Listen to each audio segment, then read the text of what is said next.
Bonjour à toutes et à tous et bienvenue sur ce nouveau live Executive Studio. Je me présente peut-être rapidement, Rezlen Zaher, fondatrice de l'agence Executive Studio, une agence spécialisée dans le conseil en rayonnement professionnel pour les leaders de demain. Donc je rappelle aujourd'hui que nous sommes effectivement en live avec Pascal Bruckner. Le thème aujourd'hui, c'est être et rester confiant. Merci beaucoup Pascal d'avoir accepté notre invitation. Merci encore. Merci à vous, Aslen, de m'avoir invité. Merci. Donc, je rappelle effectivement que chaque semaine, nous avons le plaisir d'organiser des lives 100% inspirants avec de nombreuses personnalités pour nous aider à rester optimistes, positifs et résilients malgré tout pendant cette période si imprévisible. Alors, comment être et rester confiant malgré la crise dans ce contexte si incertain? La confiance est fondamentale et vitale pour chacun d'entre nous. Comment la créer? Comment la préserver, la renforcer quotidiennement? Comment construire ou reconstruire ce sentiment de sécurité, cette dynamique invisible qui implique nos émotions, nos pensées et nos comportements pour aller de l'avant ensemble? Alors nous allons échanger et partager avec Pascal donc, pendant 45 minutes sur ce format inédit. N'hésitez donc pas à poser vos questions au fur et à mesure. Alors Pascal, donc toi tu es philosophe, écrivain et conférencier et tu abordes notamment lors de tes interventions les thématiques de l'échec, de la réussite, notamment les problématiques de la peur, de la crise de l'avenir, mais aussi de la confiance et de la résilience. Donc, dans ce contexte si imprévisible, la confiance est fondamentale et vitale pour chacun d'entre nous. Donc, première question, qu'est-ce que la confiance? Comment la définirais-tu? Alors, je pense que on peut définir la confiance comme la forme primitive de la foi. C'est-à-dire on peut même dire qu'il y a deux types de confiance. Il y a une confiance immédiate, celle qu'on éprouve dans la famille quand on est enfant, et il y a une confiance construite. Et aujourd'hui, nous vivons, dans ce moment historique particulier, une crise de la confiance construite, puisque la pandémie a mis en exergue la défiance que les Français vouent à leurs institutions et à leurs dirigeants.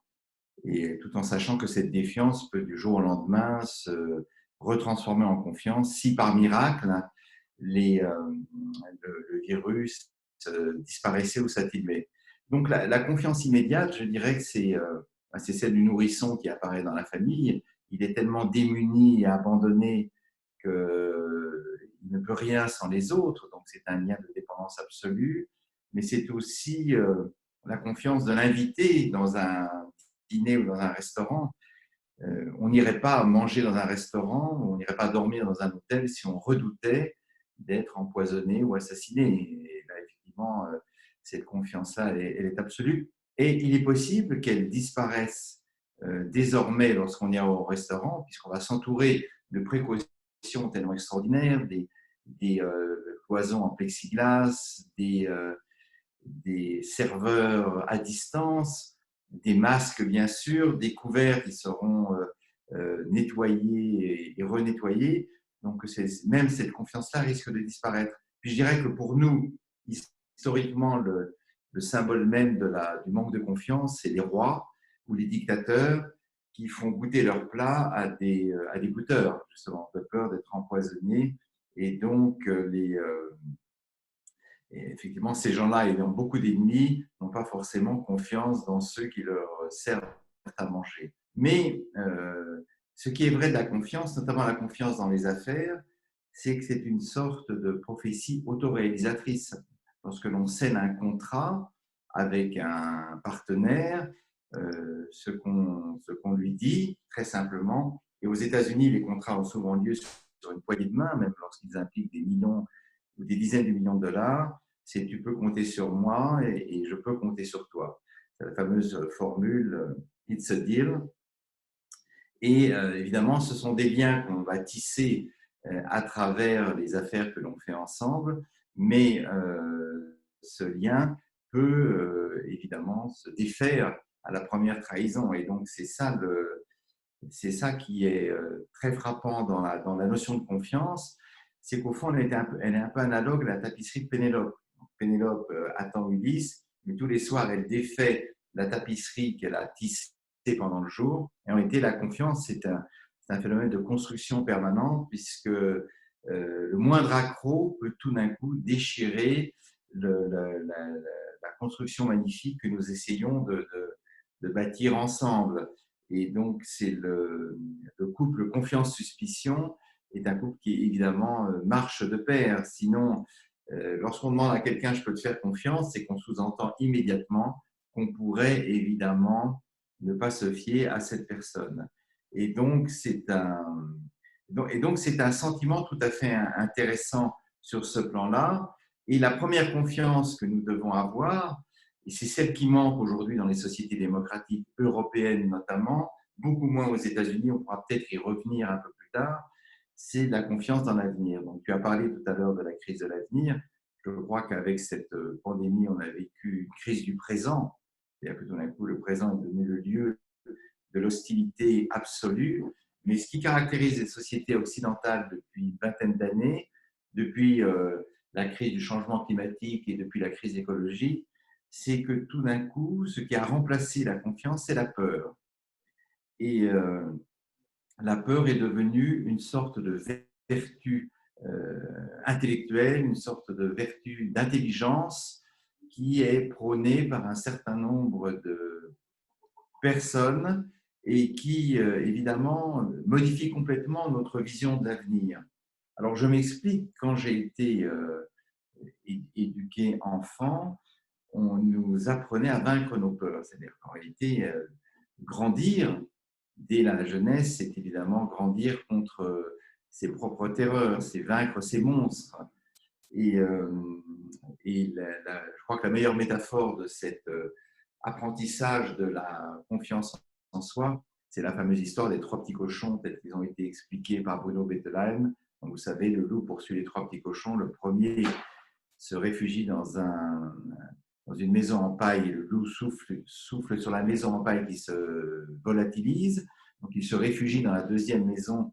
Le petit cochon a construit une maison en bois et le loup la renverse d'un coup de patte. Et dans la troisième maison, c'est une maison en dur avec des briques et du mortier.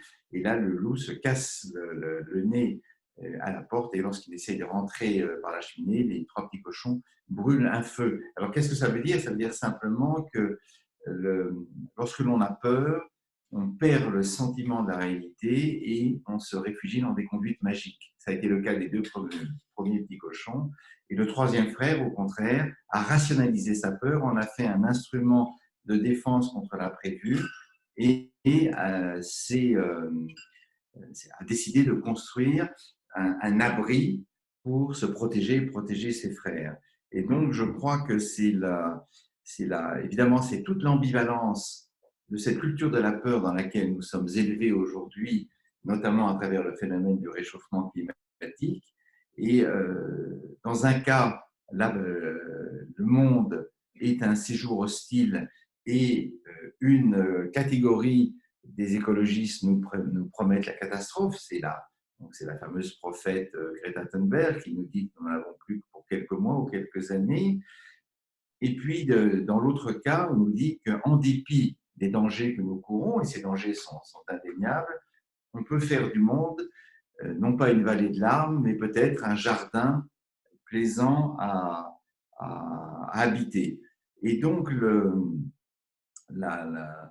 je pense que la peur est à cet égard un sentiment très ambivalent parce que si l'on éduque des générations entières dans la peur, et on le voit déjà depuis un an, depuis l'apparition donc de cette jeune Greta Thunberg sur les écrans, les professeurs dans les écoles relatent le cas d'un certain nombre d'élèves qui n'osent plus sortir de chez eux, qui ne veulent plus apprendre parce que pour eux, l'avenir est mort et qui estiment qu'au fond, nous sommes environnés de dangers multiples et qu'ils sont nés dans un mauvais siècle, au mauvais moment, dans la mauvaise famille.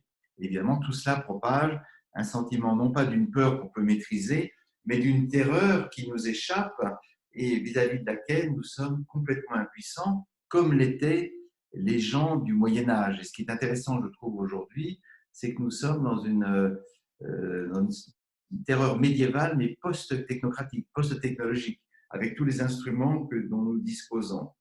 Et la défiance vis-à-vis de notre environnement, elle est universelle, elle se porte sur l'alimentation. J'entendais encore à midi à la radio une discussion sur le danger des pesticides, des insecticides, et donc c'est le sentiment que ce que nous mangeons, au lieu de nous nourrir, va nous tuer. C'est la fameuse phrase de Pierre Rabhi: le moment est venu, lorsque nous passons à table, ne nous dirons pas bon appétit, mais bonne chance, comme si déjeuner, c'était en quelque sorte faire du saut à l'élastique. Mais la suspicion se porte sur tous les objets, les ordinateurs grâce auxquels nous parlons, les téléphones portables qui sont porteurs d'ondes maléfiques, y compris les énergies renouvelables, puisqu'il y a aujourd'hui tout un mouvement contre les éoliennes. On explique qu'elles sont elles-mêmes grosses de dangers extrêmes. Et évidemment, la crise du Covid rajoute à ces peurs un élément supplémentaire qui est effectivement auquel nul n'avait pensé, puisque tout a été annoncé sur ce qui a été prévu, qui est le contact humain. Le simple contact humain, la simple approche de l'autre dans les transports en commun brise complètement notre plaisir de faire foule ou de prendre un bain de foule. Et là, c'est pour ça que le thème de la confiance, me semble-t-il, est fondamental aujourd'hui, parce que le simple fait de se rassembler à 2, 3, 4 ou 5, de faire un dîner, est devenu aujourd'hui une activité à risque. Et donc, il est très difficile de parler de confiance lorsque le simple fait de se passer le sel ou de faire tourner une soupe est devenue dangereuse. Donc, on peut dire sur ce plan-là qu'il y a deux peurs. Il y a une peur qui mobilise, une peur qui rend intelligent. Par exemple, vous marchez le soir dans la rue, vous entendez un pas derrière vous, la prudence vous commande de courir et de partir. Il y a aussi une peur qui tétanise. Et je crois que depuis 2 mois, nous avons été dans une peur qui nous a tétanisés, nous a donc conduit à nous confiner, à nous séparer les uns des autres. Et le moment est venu de revenir les uns vers les autres avec de multiples précautions et avec l'espérance qu'une bonne surprise nous attendra. Donc, la défiance nous oblige à distinguer en quelque sorte 2 sortes de futurs. On pourrait distinguer le futur et l'avenir. Nous avons tous un futur. Demain, nous savons qu'il va faire très chaud à Paris. Nous savons qu'il fera beau sur l'ensemble de la France. Nous aurons de nouveau les chiffres des morts et des blessés. Et dans quelques mois, l'été va arriver. Ça, c'est le futur contingent, c'est-à-dire c'est un futur sur lequel nous n'avons aucune espèce de pouvoir. En revanche, l'avenir, c'est autre chose, parce que l'avenir, il est construit, il est précisément, me semble-t-il, le lieu et la catégorie de la confiance, c'est-à-dire que cet avenir-là, je décide de le construire. Si je suis un bachelier et que je veux faire des études, je décide délibérément de m'inscrire dans telle ou telle filière. Si je suis chef d'entreprise, je veux m'associer avec telle autre boîte. Et donc, la différence entre le futur et l'avenir, c'est donc la différence entre la passivité et l'activité. Dans le futur, je suis passif, il y aura forcément des mois devant moi où je ne déciderai pas de ce que je veux devenir. En revanche, si je construis moi-même mon avenir, je reste libre de décider de ce que je veux faire. Et l'avenir va tirer le présent. Et ça, je crois que c'est, en ce sens, l'avenir est, dans ce sens-là, est vraiment le lieu de la confiance. Je vous entends pas. Je vous entends pas. Oui, pardon, excuse-moi, tu m'entends? Oui. Donc effectivement, merci de ce premier éclairage. Alors j'avais envie de rebondir du coup sur la confiance en soi, avoir confiance en soi dans notre société, cela semble être la clé du succès professionnel. la confiance en soi n'est pas possible sans une confiance en la vie, mais aussi une confiance en autrui. Quel est ton éclairage sur les liens entre ces différentes confiances qui sont finalement les moteurs de notre réussite aujourd'hui? Alors, effectivement, je pense qu'il n'y a pas de croyance plus folle que la croyance en soi. C'est probablement, c'est un problème théologique très ancien qui a agité les trois monothéismes, celui de la preuve de l'existence de Dieu. Des milliers de pages ont été écrites là-dessus dans le judaïsme, l'islam et le christianisme. Mais on peut se demander, au fond, s'il n'y a pas plus insensé que de croire en Dieu, sinon de croire en soi-même. C'est-à-dire comment, à partir du petit être que j'ai été, de l'enfant que nous avons tous été à un moment, bâtir une vie dans la quasi-certitude que cette vie ne sera pas la simple réplique de ce qu'ont vécu mes parents ou de ce qu'ont vécu mes frères aînés ou mes sœurs aînées, mais que cette vie sera à nul autre pareille. Et au fond, je pense qu'on peut faire une distinction là aussi intéressante entre comment dire, le monde d'autrefois et le monde d'aujourd'hui. Dans le monde d'autrefois, les individus sont à la fois prédestinés et catégorisés. En Europe, ils sont catégorisés selon leur statut social. Donc, avant la Révolution française, on était soit un aristocrate voué à la chasse et à la guerre, soit un bourgeois voué au commerce et à l'industrie, soit un manant, un serf, c'est-à-dire un quasi-esclave. Et il était inconcevable pour les gens de sortir de ces catégories, sauf au milieu du XVIIIe siècle, où tout d'un coup, les conditions matérielles se sont améliorées et les personnes ont entrevu la possibilité d'un avenir meilleur, d'abord parce que les récoltes ont été plus abondantes, parce que l'industrie a fait des progrès, et parce que les premiers médicaments, dont le laudanum, ont permis de chasser la douleur, de guérir des maladies dont les prêtres nous expliquaient auparavant qu'elles étaient dues à la volonté de Dieu. Donc, ça a été la première approche vers le sentiment d'une maîtrise de son destin. Deuxième chose, cette catégorisation des individus, elle se traduit aussi par une prédestination, c'est-à-dire que vous êtes un aristocrate, donc vous allez faire la chasse, la guerre, vous vivrez à la cour auprès du roi. Vous êtes un bourgeois, vous allez épouser une femme de votre classe. Et si vous êtes une femme, vous resterez évidemment voué à l'éducation de vos enfants. Et si vous êtes un manant, eh bien, le mieux que vous pouvez espérer, c'est peut-être d'acheter une ou deux vaches, d'agrandir un peu votre domaine.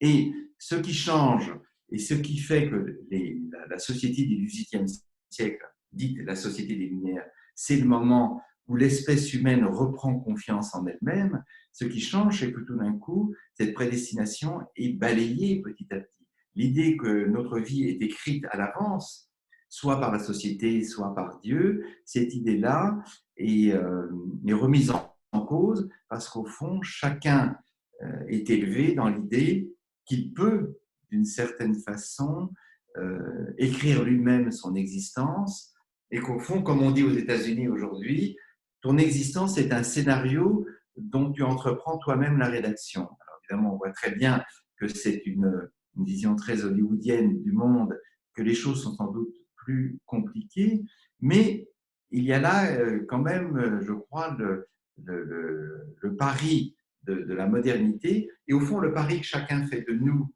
lorsqu'il est jeune, c'est le pari que l'on peut se surprendre. Or, si on doit repartir de l'expérience de l'école ou de l'expérience de la famille, l'école, c'est ce moment où les professeurs ou les autres camarades vous disent tu es ceci, tu es cela, tu n'es pas capable, tu es bête, tu es laid, tu es moche, tu es un crétin.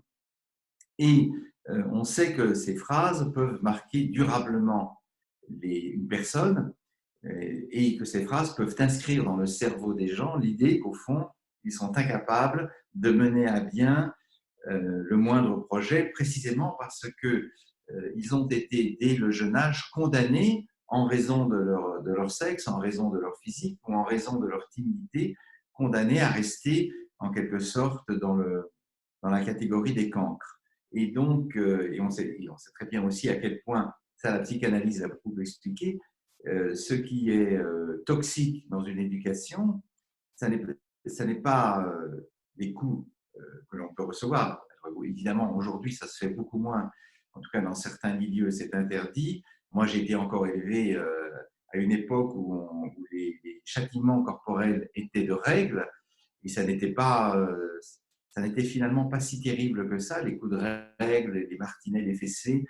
Je crois que ce qu'il y a de plus terrible pour briser la confiance d'une personne en elle-même, c'est les mots qui vous marquent au fer rouge. L'idée, tu es un incapable, tu finiras clochard, tu es un idiot, tu n'es pas capable d'être heureux. Toutes ces sentences que les parents lancent à leurs enfants, parfois malgré eux, sur le coup de l'énervement, et qui peuvent rester en vous comme des arrêts irréductibles. Et certains mettent 30 ans à s'en débarrasser auprès d'un psy, faisant la fortune des thérapeutes. Mais donc la confiance en soi dans la construction de l'individu, homme ou femme, et c'est sans doute plus dur pour les femmes en raison des préjugés qui les touchent, la confiance en soi, c'est un combat permanent entre soi-même ou entre un idéal de soi-même et ceux des autres qui doutent de nous. Et donc, beaucoup de gens, évidemment, doutent de nous. Beaucoup de gens pensent que nous ne sommes pas capables de faire ce que nous voulons faire. Et au fond, notre obstination, peut-être déraisonnable, parce que c'est ça aussi, consiste à dire « je vaux mieux que ce que vous pensez ». Et je vais cultiver une inclination peut-être un peu irrationnelle dans mon potentiel. Et alors, il y a des métiers évidemment qui sont typiques de cet appétit de prouver aux autres qu'on vaut mieux que ce qu'ils disent. C'est tous les métiers artistiques, les métiers de comédien, les métiers. Moi, je vis dans un quartier dans le Marais, rue de Bretagne, où tous les serveurs et toutes les serveuses sont des comédiens, des, euh, des réalisateurs, des gens de théâtre. Mais en attendant, comme on le fait aux États-Unis, ils servent des cafés, ils travaillent dans les restaurants pour se payer. Et donc, ils sont évidemment dans ce moment très difficile, dans ce moment charnière, où l'on ne sait pas encore si ce que l'on veut faire, on en est capable, ou si au contraire, c'est un rêve absurde. Et alors, les, aux États-Unis, il y a une expression en anglais qui dit « the sky is the limit », c'est-à-dire je n'ai qu'une limite à mes propres aspirations, c'est le ciel. Alors évidemment, on peut y voir le motto ou le credo d'une nation qui croit au mariage de l'efficacité de la volonté. Nous, en Europe, en raison de notre expérience historique et parce que nous sommes le vieux monde, que nous avons traversé bien des tragédies, nous sommes sans doute plus sceptiques sur la capacité d'un individu de renverser toutes les barrières et en quelque sorte de casser les fatalités. Mais il n'en reste pas moins que ce que nous aimons aux États-Unis, et c'est pour ça que je suis pour ma part beaucoup plus confiant dans la capacité des États-Unis à rebondir après cette crise que je ne suis dans la capacité de la France ou d'Angleterre ou d'autres pays, c'est que c'est cette idée qu'au fond, il n'y ait d'autre limite que celle que je m'impose à moi-même et que celle que je respecte par timidité, par peur, par préjugé, et qu'au fond, je peux, en fonçant et en travaillant, je peux faire beaucoup. Et bien entendu, cette attitude-là connaît des échecs, mais là aussi, ce qu'il y a, je trouve, d'assez intéressant, si on veut faire la différence entre les États-Unis et l'Europe, et la France surtout, grand pays de défiance, c'est que pour nous, en France, l'échec, c'est en quelque sorte un arrêt irrévocable. J'ai raté un examen. Moi, je suis très frappé, par exemple, dans le domaine où je suis, dans l'écriture, je suis frappé par le nombre de mes petits camarades qui ne se remettront jamais d'avoir raté l'agrégation. Pour eux, c'est une tâche qu'ils vont traîner toute leur vie. Ils n'ont pas pu faire normale supérieure de la rue d'Ulm. Ils n'ont fait qu'une autre école normale supérieure et ils le dissimulent. Et ça, c'est une vision évidemment très française où on accorde une importance démesurée au diplôme, mais les États-Unis ont d'excellentes universités, mais là-bas, et ça c'est quand même très intéressant, on donne sa chance à celui ou à celle qui a une bonne idée. Donc, on a vu ça 10 fois dans tous les films, des gamins qui se sont entraînés dans un garage ou qui sont entraînés sur des ordinateurs et qui apportent une idée à une banque ou à un chef d'entreprise. Ils sont à demi analphabètes selon nos critères, mais ils ont eu tout d'un coup l'étincelle qui va leur permettre de rebondir. Et évidemment, comme on dit en anglais, c'est l'attitude du can-do. On peut le faire parce qu'on veut le faire. C'est là-dessus qu'a été élu Obama. Oui, oui, nous pouvons le faire. Et bien entendu, ça contraste beaucoup avec la manière dont nous voyons, nous, les pesanteurs à la fois sociologiques et les déterminismes divers qui nous empêchent en quelque sorte de nous réaliser, ou en tout cas d'accomplir ce que nous voulons faire. Et alors, la confiance en soi, vous savez, Victor Hugo disait quand il a eu 15 ans, je veux être Chateaubriand ou rien. Alors, évidemment, à l'époque, c'était énorme, mais il est devenu sans doute plus que Chateaubriand. Mais je parlais tout à l'heure, je disais de la confiance, qu'elle était une version primitive de la foi. Je dirais qu'elle est une illusion nécessaire sans laquelle nul ne pourrait survivre. C'est-à-dire qu'au fond, si à l'âge de 15 ans, on se regarde dans une glace, ou 16 ans, et on se dit, ce que je suis maintenant, c'est ce que je vais rester toute ma vie. Un garçon ou une fille un peu empêtré dans son corps, mal dans sa peau, qui ne sait pas comment aborder les autres, qui est peu sûr de lui, alors il est vrai que là, nous ne serons pas gâtés par la vie. Si au contraire, nous pensons de nous-mêmes, eh bien, c'est une étape parmi d'autres. Je grandirai et je vais acquérir un certain nombre de savoirs fondamentaux qui vont m'aider à me dépasser. Alors là, effectivement, nous avons plus de chances de réussir. Et je dirais qu'il y a dans la confiance une croyance erronée dans sa bonne étoile, mais qui peut susciter de vrais effets positifs. Oui, très bien. Merci effectivement de cet éclairage. Pour rebondir là-dessus, avec les événements que nous traversons, les bouleversements de notre quotidien et l'inconnu de l'avenir, il peut nous arriver de ne pas se sentir à la hauteur de ses responsabilités, ou de se poser 1000 questions sur le lendemain. Beaucoup de managers aujourd'hui, de dirigeants ou d'entrepreneurs sont aujourd'hui en pleine crise de confiance, comme tu le disais tout à l'heure. Aurais-tu des clés pour apprendre finalement à la retrouver aujourd'hui? Des clés, c'est là qu'il faudrait déjà qu'on ait confiance dans nos propres dirigeants. Je pense que alors la situation de l'entreprise n'est pas tout à fait celle d'une nation.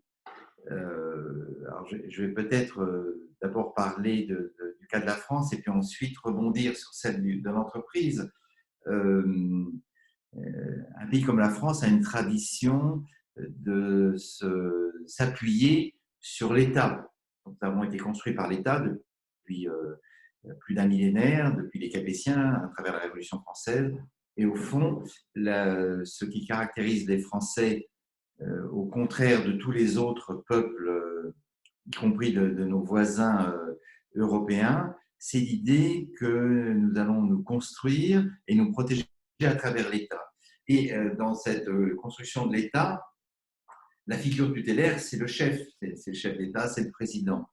Et donc, il y a une sorte de rapport tout à fait ambivalent que nous entretenons vis-à-vis de ce président, c'est-à-dire qu'à la fois, il est investi de toute la puissance, un peu comme un sorcier, un peu comme un chef qui aurait la vertu, par sa simple parole, de dissiper les troubles et les inquiétudes, mais ce pouvoir, comme nous sommes en démocratie, il doit être efficace et instantané. Dès lors que nous sommes déçus par l'incapacité du chef, dès lors que nous sentons chez lui une hésitation, ou dès lors que nous percevons une erreur ou une faute, Et quand cette faute est évidemment étalée dans les médias, je pense à l'affaire des masques, au cafouillage de l'affaire des masques, alors immédiatement, la confiance se renverse en hostilité, en haine et en volonté, surtout quand on est en France, de vouloir presque guillotiner le président pour le punir de nous avoir euh, guidés sur une mauvaise voie. Alors évidemment, une entreprise n'est pas tout à fait un État, quoique, mais tout dépend évidemment de la taille de l'entreprise. Je pense qu'il faut vraiment distinguer entre les petites entreprises où il y a des liens de convivialité, de connaissance et de familiarité entre les cadres, l'encadrement et les employés. Et là, ça change tout parce qu'alors les rapports humains relèvent plus, je dirais, de la sympathie, de la camaraderie, presque de l'amitié que de la hiérarchie. Tout dépend aussi si les structures de cette entreprise sont des structures hiérarchiques ou horizontales, ce qui n'est pas tout à fait la même chose, même si derrière l'horizontalité peut se cacher une hiérarchie mieux dissimulée.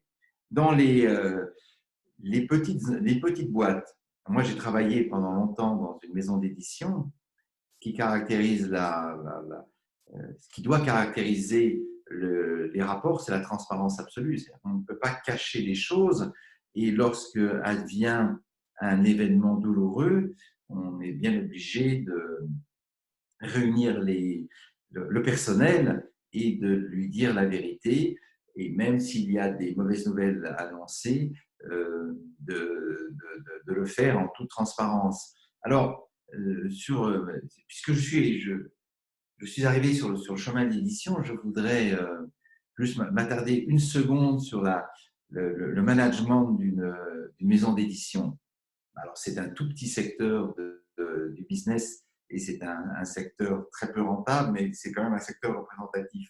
Si vous êtes le directeur d'une maison d'édition dans un contexte où la lecture devient une activité plus rare, parce que c'est vrai, il y a moins de lecteurs qu'avant, et les jeunes générations ont moins tendance à se porter vers le livre et plutôt vers l'écran.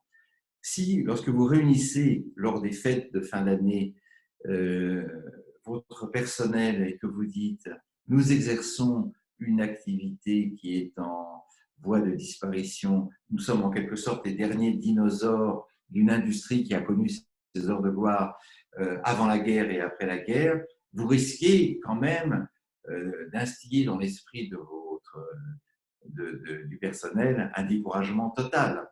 C'est-à-dire que je ne suis pas certain qu'un discours de vérité absolue, c'est-à-dire la vérité des chiffres, effectivement, la chute des ventes, la perte des bénéfices, soit de nature à véritablement remobiliser les troupes. Alors, je ne dis pas qu'il faille mentir, loin de là. Je dis simplement qu'il faut trouver les mots et les phrases adéquats lorsqu'une boîte est en difficulté pour expliquer aux employés qu'ils auront peut-être des moments difficiles, mais que s'ils parviennent à s'associer avec la direction, c'est une étape qu'ils peuvent surmonter.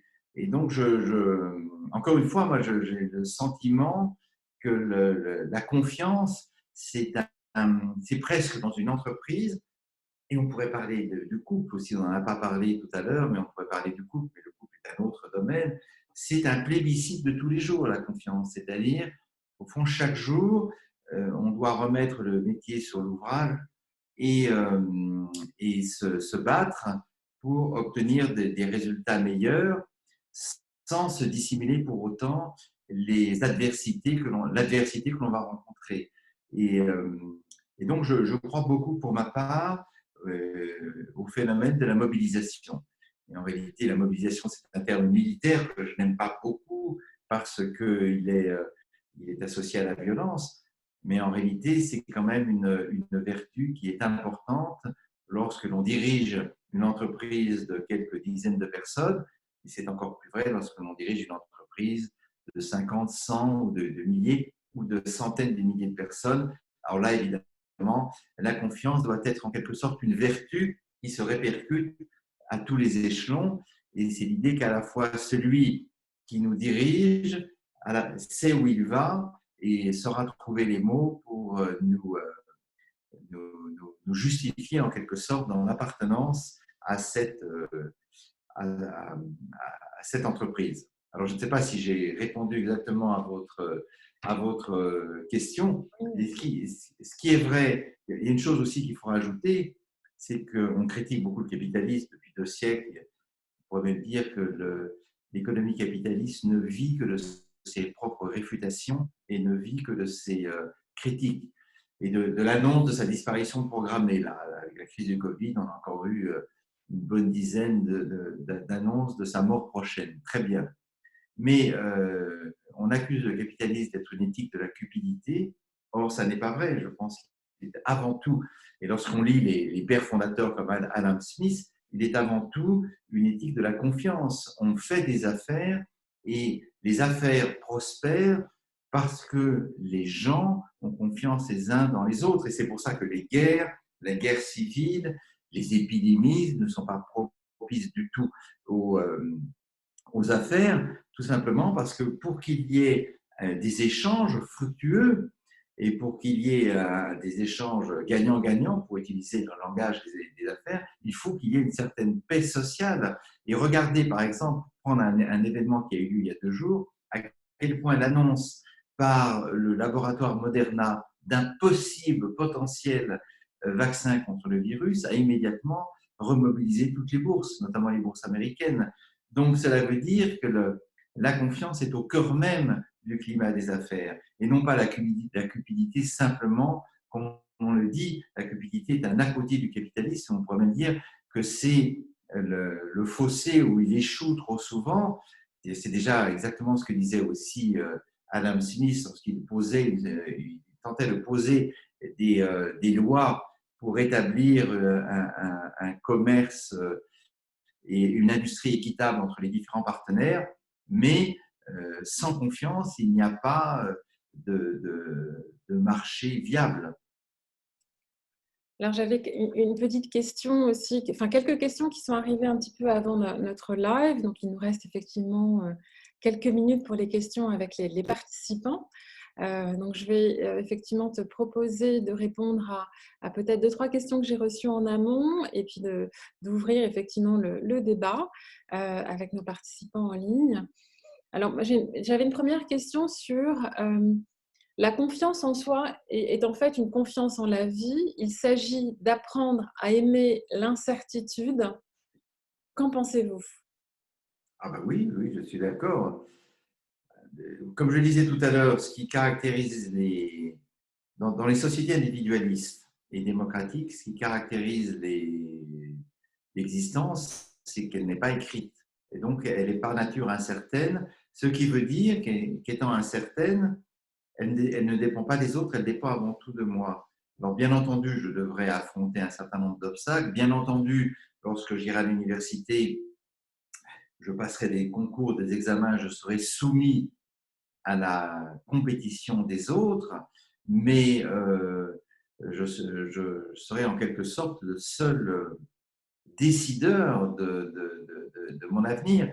Et il me semble qu'il y a une épreuve qui est très importante dans la construction de soi-même, c'est l'épreuve de la reconnaissance, c'est-à-dire que nous ne cessons notre vie durant de plaider en quelque sorte une cause qui est notre propre cause. Et c'est pour ça d'ailleurs que nous sommes fascinés par l'espace du procès, parce que dans le procès, chacun se défend et se défend d'être celui qu'on l'accuse d'être, mais en quelque sorte, non seulement nous voulons nous connaître, mais nous voulons être reconnus à notre juste valeur. Et je disais tout à l'heure que nous combattons notre vie durant les jugements négatifs, la dépréciation que nous avons pu endurer éventuellement dans les familles ou dans la cour de l'école. Mais justement, la reconnaissance, c'est d'arriver, alors je pense au baccalauréat, puisqu'on arrive bientôt, ce sera la saison du baccalauréat, mais l'obtention des diplômes. J'ai une fille qui vient d'obtenir un diplôme aux États-Unis, elle est évidemment très fière. Non, mais qu'est-ce que c'est ensuite l'accession à un premier emploi, le premier salaire? Qu'est-ce que c'est? Qu'est-ce que ce sont? Toutes ces étapes consistent à dire, eh bien, voyez, vous m'avez fait confiance, vous m'avez payé des études, vous m'avez éduqué, et regardez, ma récompense est qu'effectivement, je suis bien celui en qui vous aviez placé tous vos espoirs, et donc je vaux exactement, soit je vaux plus, soit je vaux exactement ce que vous en attendiez. Donc évidemment, ça implique l'incertitude. Si vous voulez un métier de certitude, alors la France vous offre une carrière extraordinaire dans la fonction publique. Vous savez que nous sommes un des pays où la fonction publique est la plus importante et abondante, et je le dis sans aucune espèce d'ironie. Les fonctionnaires sont tout à fait utiles, ils font un métier extraordinaire, et puis les métiers de la sécurité dans la police et l'armée sont des métiers où là le principe d'incertitude peut se payer du prix de la vie. Mais c'est vrai que on voit très bien dès l'enfance ceux qui vont choisir les voies de la raison, de la règle, de la sécurité, et encore une fois, je ne pose aucun jugement négatif là-dessus, et puis ceux qui vont oser s'aventurer au-delà du cercle familial. Et je vais prendre un exemple littéraire, puisque, voilà, puisque c'est un peu mon domaine. Je prends l'exemple de Jean-Jacques Rousseau. Comment Rousseau est-il devenu Jean-Jacques Rousseau? Il vivait à Genève, dans une famille, je crois, de petits horlogers. Et puis un jour, à 6 heures du soir, il s'est laissé enfermer dehors. Les portes de la ville étaient fermées, puisqu'autrefois, par peur des brigands et des loups, les portes étaient fermées. Et il a décidé, c'est ce qu'il raconte dans les confessions, de prendre son baluchon, et il est parti sur les routes. Donc aujourd'hui, évidemment, la métaphore existe. Après tout, beaucoup de jeunes partent aussi sur les routes d'une façon plus ou moins dramatique. Mais je crois que c'est ça, si l'on ne s'abandonne pas d'une certaine manière à l'esprit d'incertitude, on risque de ne rien faire par peur de la nouveauté, par peur de l'inconnu. Et il faut d'une certaine façon aimer l'inconnu qui nous terrorise aussi. Très bien, merci Pascal. J'avais une autre question de Denis. Comment, au travers de la communication digitale, construire ou reconstruire la confiance? Qu'elle soit digitale ou pas, je crois que c'est… Oui, qu'est-ce que tu en penses? Oui, alors je vais rebondir sur le problème des masques. C'est qu'aujourd'hui, la confiance, elle est digitale uniquement, puisque la preuve, c'est que nous parlons à travers un écran. Nous aurions pu nous parler dans une salle, et lorsque nous croisons, nous prenons toutes sortes de précautions, nous accomplissons les gestes barrières. Donc, il me semble que le règne ou même le triomphe du digital aujourd'hui, c'est un triomphe par défaut. Alors, je me souviens d'un film qui avait été tourné en 68 par Vadim, qui s'appelait Barbarella, où il y avait toutes sortes d'actrices. Il y avait Jane Fonda qui, à l'époque, avait 20 ans. Et les gens se parlaient par écran. Ils faisaient notamment l'amour en se touchant du bout des doigts derrière une vitre. Et ils expérimentaient toutes sortes de sensations de cette façon-là. Mais on ne peut pas rêver d'un monde comme cela. Donc, le digital va favoriser effectivement le télétravail, va sans doute nous faire économiser énormément de déplacements. Donc, je pense que ce sera une bonne chose pour la dette carbone, notamment dans les grandes villes, va permettre aux gens peut-être de s'installer à la campagne. Donc, il y aura toutes sortes de bénéfices secondaires. Que je pense qu'un des grands défis qui nous attend après cette crise, c'est le défi de dédensifier les villes. Ce n'est pas un mot très heureux, mais il va falloir désengorger les villes qui sont trop pleines, notamment une ville comme Paris où on suffoque simplement parce que nous sommes trop nombreux dans un espace minuscule. Donc sur ce plan-là, le digital va peut-être pas nous rendre confiance, mais nous permettre au moins de nous parler. Maintenant, pour tout ce qui est des relations essentielles, relations familiales, serrer ses enfants, ses petits-enfants dans ses bras, son conjoint, les relations amoureuses, les relations amicales, évidemment, rien ne remplacera le contact humain. Et donc, pour cela, je dirais que cette avancée très pertinente du digital doit simplement nous rendre patients. Attendons quelques mois, peut-être un an maximum, que l'on trouve un virus et qu'ensuite les relations humaines puissent reprendre, sans oublier qu'en Asie, c'est-à-dire là où se situe aujourd'hui la majeure partie de l'humanité, pour ceux qui voyagent là-bas, les gens portaient des masques depuis 15 ans.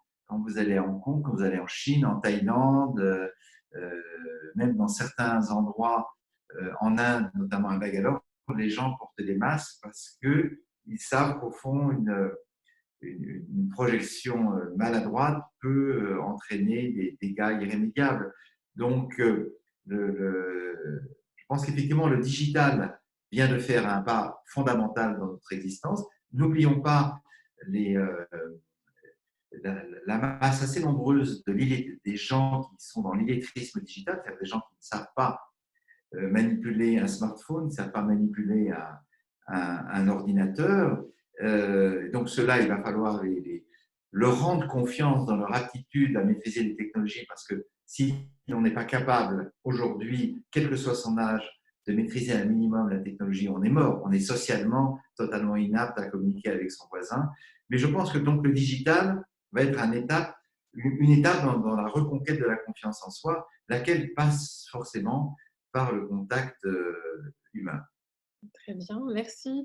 Alors, une dernière question avant de conclure. Sur la confiance et l'action. La confiance est renforcée par l'action. L'important est d'oser agir, car si nous échouons ou ne réussissons pas autant que nous le voudrions, nous aurons au moins réussi à essayer. Qu'en pensez-vous? Oui, alors bon, bien sûr, c'est une consolation.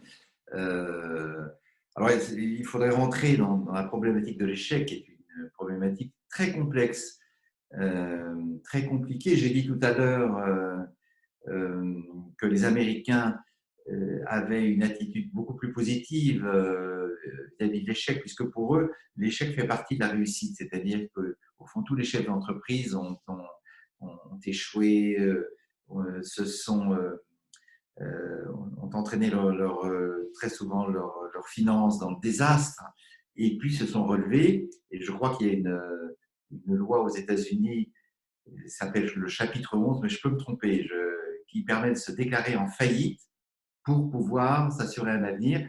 Je crois qu'aujourd'hui, la ville de Détroit se déclare en faillite, ce qui permet, au fond, de ne pas laisser sombrer une population entière. Et nous n'avons pas en Europe ce genre d'attitude un petit peu détendue vis-à-vis de la banqueroute, puisque pour nous, la banqueroute, on a bien vu dans le cas de la Grèce en 2016, la Grèce était quasiment condamnée à revenir au Moyen-Âge, et heureusement, les chefs d'État ont décidé que le pays allait être sauvé. Mais donc, je crois qu'il y a une phrase d'Hemingway qui dit « Ne craignez pas l'échec, ne surestimez pas le succès ».